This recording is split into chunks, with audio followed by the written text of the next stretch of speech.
Hi everyone, welcome to this channel. And today we're going to talk about how the psyche seeks wholeness. This is episode number 30 of that series. In Jungian psychology, the archetype of wholeness is called the self. It's the center of our psyche. And it has the task of keeping all the elements of our psyche in balance, of keeping our conscious and unconscious mind in balance with each other. But there's another idea from Jung that's also important for wholeness. Jung said that the psyche has the task of striving for wholeness. So, the self is the center of wholeness, but the psyche is always striving toward that wholeness. So today, I want to look at how the psyche strives for wholeness. When we are in nature, we are surrounded by beauty. When we love and are loved, we feel connected to something bigger than ourselves, feel a sense of belonging, a sense of acceptance, and this can help us to make our psyche whole. Love is a way of integrating our conscious and unconscious mind. Sexuality is a powerful force that can heal the psyche. When we play, we are not bound by the rules of the rational mind. We are free to explore our imagination, and this can help us to make our psyche whole. When we engage in sexual activity, we are connected to our body. We are connected to our partner, and this can help us to make our psyche whole. Sexuality is a way of bringing together the conscious and unconscious mind. It's a way of integrating our rational and irrational mind. The self is the center of wholeness. It is the archetype of wholeness.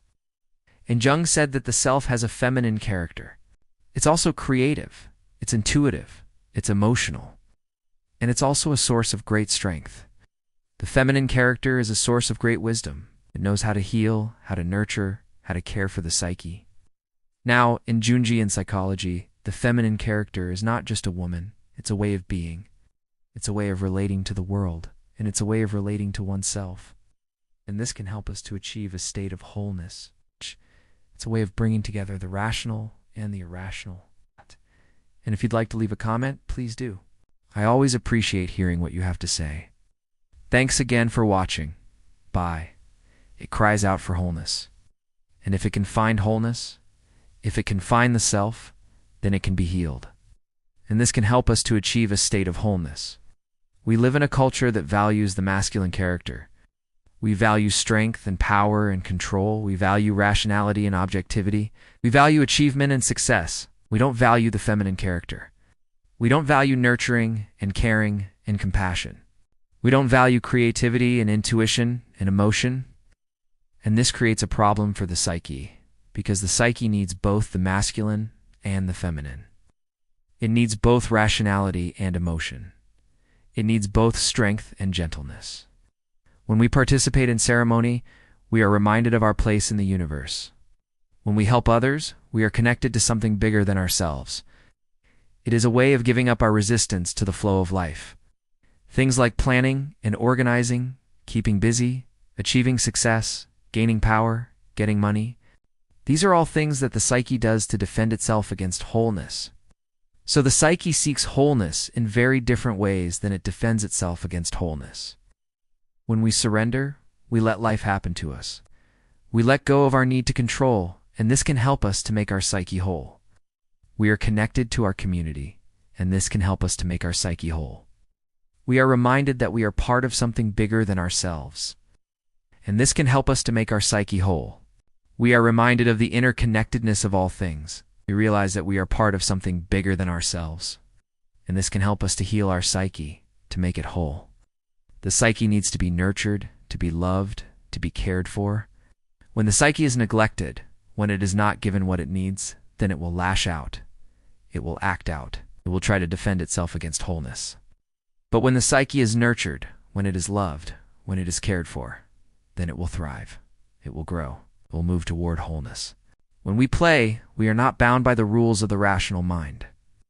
We are free to explore our imagination, and this can help us to make our psyche whole. Play is a way of bringing together the conscious and unconscious mind. It's a way of integrating our rational and irrational mind. And this can help us to achieve a state of wholeness. We've been looking at these 12 different ways that the psyche defends itself against wholeness, against the self. It is a way of making our mark on the world.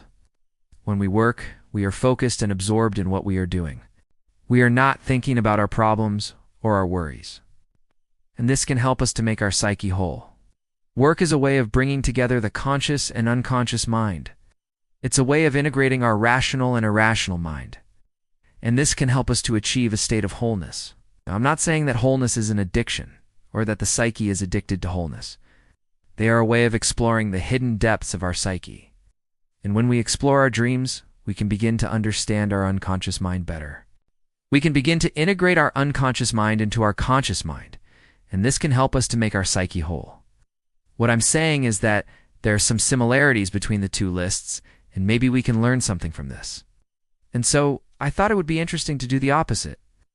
These are the 12 ways that the psyche actually seeks wholeness, seeks to bring the conscious and unconscious together. And one of the things that strikes me about this list is that it's very similar to the 12 steps of AA. So the first way that the psyche seeks wholeness is through contemplation. Contemplation takes us out of our ego consciousness and allows us to see ourselves and our life from a different perspective, a more objective perspective that allows us to express the inexpressible, to externalize our inner world. When we create art, we are tapping into a source of creativity that is greater than ourselves. We are expressing something that is beyond words, beyond the rational mind. And in doing so, we bring wholeness into our lives. We experience a sense of completion, a sense of satisfaction that comes from expressing our true selves. We become less identified with our thoughts and feelings, and we begin to see ourselves as separate from them. In meditation, we contemplate things like, who am I? Where did I come from? What is my purpose? What happens when I die? And by contemplating these mysteries of life, we begin to see that we are more than our ego consciousness, or something bigger than us, something divine that we are a part of. Another way that the psyche seeks wholeness is through art. The third way that the psyche seeks wholeness is through nature. Nature is a source of healing and wholeness.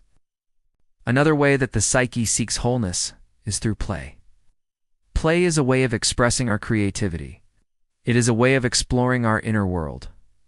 Then there's ceremony. Ceremony is a way of connecting to something bigger than ourselves. It is a way of experiencing the sacred. I think it's also interesting that Jung said that the self has a feminine character. One of the challenges that we face is that we live in a culture that does not value the feminine character.